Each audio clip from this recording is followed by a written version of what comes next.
Según Eric, del canal de Adictos a la Filosofía, el tratado Violencia y lo Sagrado de René Giralt puede resumirse en los siguientes 5 puntos. Primero, existe una crisis social que desemboca en una escalada de violencia por un deseo mimético o de imitación y la espiral de venganza. Número 2, hay una concentración de la violencia sobre un chivo expiatorio al que culpabilizan de todos los problemas.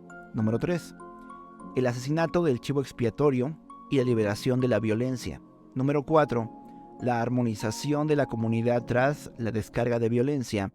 Y finalmente, número 5, la divinización de la víctima y la repetición ritual hasta la formación del mito. Afortunadamente no llegamos a las últimas 3 etapas de esos pasos que enuncia René Giralt sobre los mitos fundacionales, él lo llama así.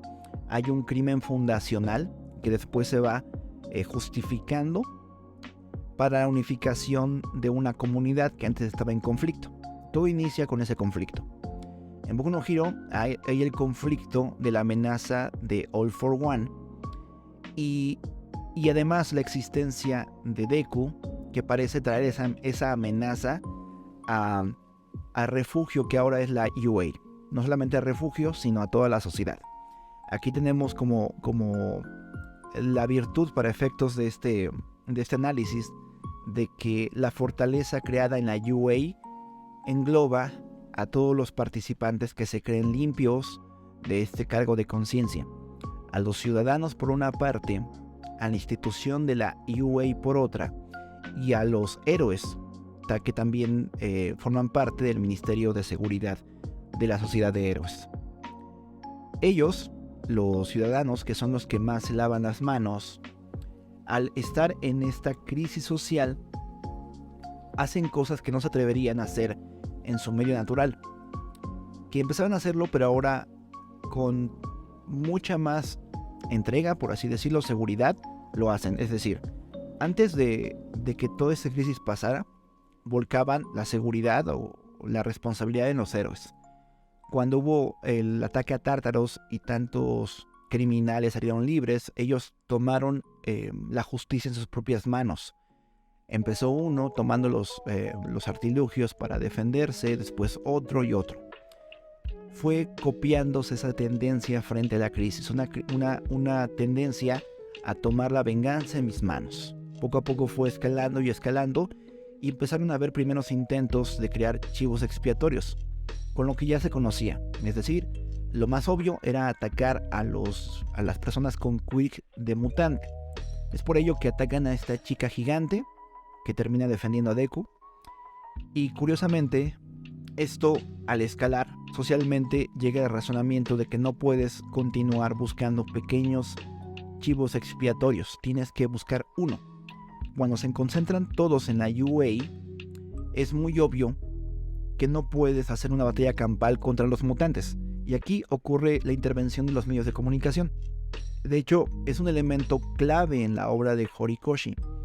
Empieza a haber rumores divulgados por algunos youtubers de que hay una persona que tiene quirks similares a All for One, es decir, que también tiene varios, que lucha viéndose demacrado, se ve oscuro, se ve maligno. Entonces empieza a haber una conciencia de que él es el mal encarnado. Aquí se cumple la parte 2 de lo enunciado por René Giralt. Hay una concentración de la violencia sobre el chivo expiatorio al que se culpabiliza de todos los problemas. O sea, la tendencia es clara. Él tiene la culpa, Deku tiene la culpa, ese estudiante es el culpable. Ese estudiante, tenemos que hacer algo para rechazarlo de aquí. No llegan al punto de ejercer la violencia a modo que quieran matarlo, pero sí de querer expulsarlo de la comunidad donde están todos aparentemente seguros. Eso es muy arquetípico. Quieren expulsar a la comunidad. De hecho, en la Biblia, el término chivo expiatorio nace de una práctica judía donde no solamente a un pequeño borreguito se le sacrificaba en un altar y se consideraba ampliamente su sangre, sino había otro cordero, otro chivo, que se dejaba fuera del campamento y se llevaba al desierto. Se expulsaba de la comunidad. Tú no perteneces a esto. Sobre ti volcamos toda la violencia, el enojo y el pecado de esta comunidad. Ojo, que aunque la sociedad no entraba en conciencia de que es responsable de lo que ha pasado, sí que vuelca algo que es la responsabilidad en Deku. Les digo que afortunadamente no ocurrió el asunto del asesinato del chivo expiatorio, pero no estuvieron muy lejos de hacerlo. Creo que en la exclusión del grupo, sobre todo en ese momento en que Deku tiene la necesidad de descansar, de recuperar fuerzas, de ser protegido, sí que la expulsión representa muerte, así como el chivo expiatorio. En la Biblia no se le da un asesinato explícito, no se le mataba como al otro cordero. Sí que el aislamiento del campamento y el llevarlo al desierto constituía prácticamente la muerte. Por el sol, por los depredadores, por el hambre. Lo que continuaba ello era la muerte.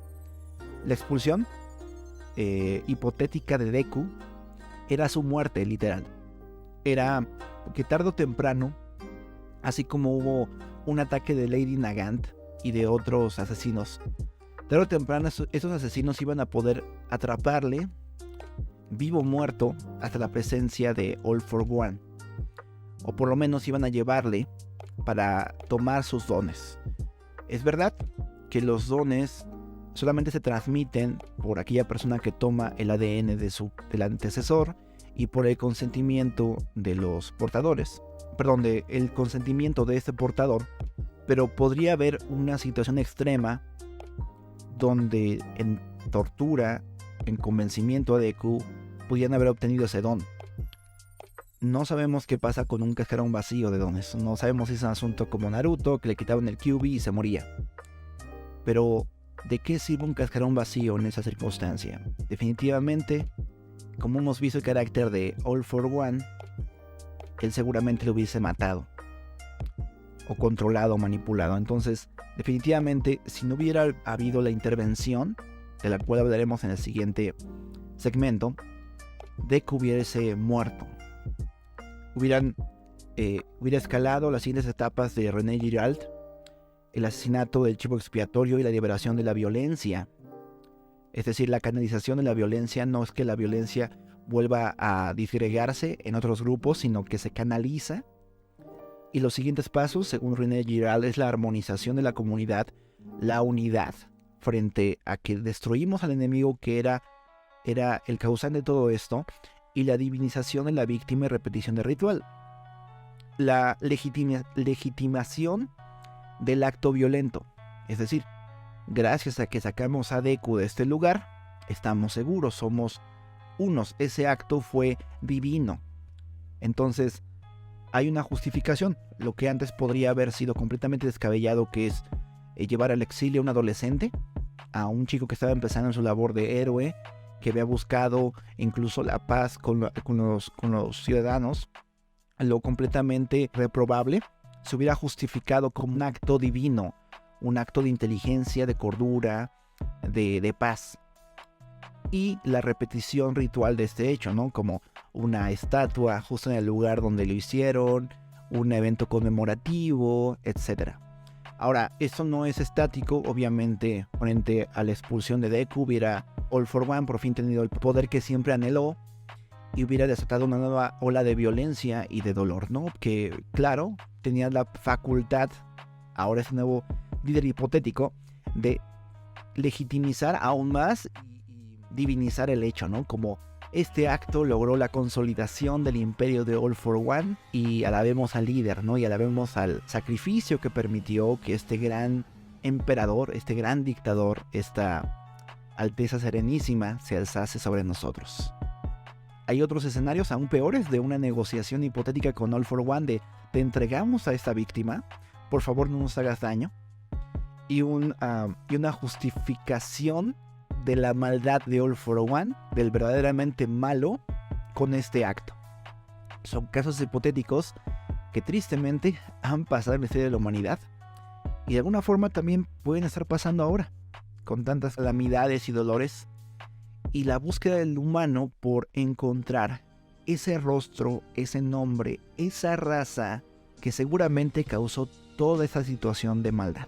No es para nosotros ajena la situación en que vivimos de COVID-19, de guerras entre países, entre potencias, las guerras económicas, las guerras culturales, no son ajenas a nosotros. Y hay una tendencia muy singular a buscar quién causó todo esto. Porque si le sacrificamos, si le atacamos, si le bulleamos, probablemente aquel mal oculto que nos rodea va a desaparecer. Seguramente va a desaparecer. En los últimos meses ha habido algunas funas de influencers. Es una escala mediana de este hecho, donde cosas como se ve son volcadas y puestas en ciertas personas. Como si yo te lincho a ti y te funo a ti, yo puedo olvidarme del muerto que tengo en el ático, que yo mismo he hecho aquello del cual te he culpabilizado. Pero es preferible ponérselo a otra persona y evadir que he sido parte del problema, e inclusive volcarla sobre un inocente como lo es Deco. Esto es de Tokio Jerusalén Semanal. Regresamos. Let's go. Shut him up right now. I feel that emotion. Fuck! Oh! Damn, that's so nice. Oh, his heart, man, his heart. Respect. Oh! Dang. Oh my God! That's why you want I'm breaking. I'm kidding, he's not. Oh my God! You better not talk to this guy. That was There Let this be his hero academia. Did she do it? Did she convince the Finally kids? starting to turn around. Oh, Is that the kid? I know, like, damn, man. Oh wait, is that oh my God, his name. Oh God, I forgot his name. That was the K. The boy. Yep, him. Yep. This became the greatest hero. Greatest hero.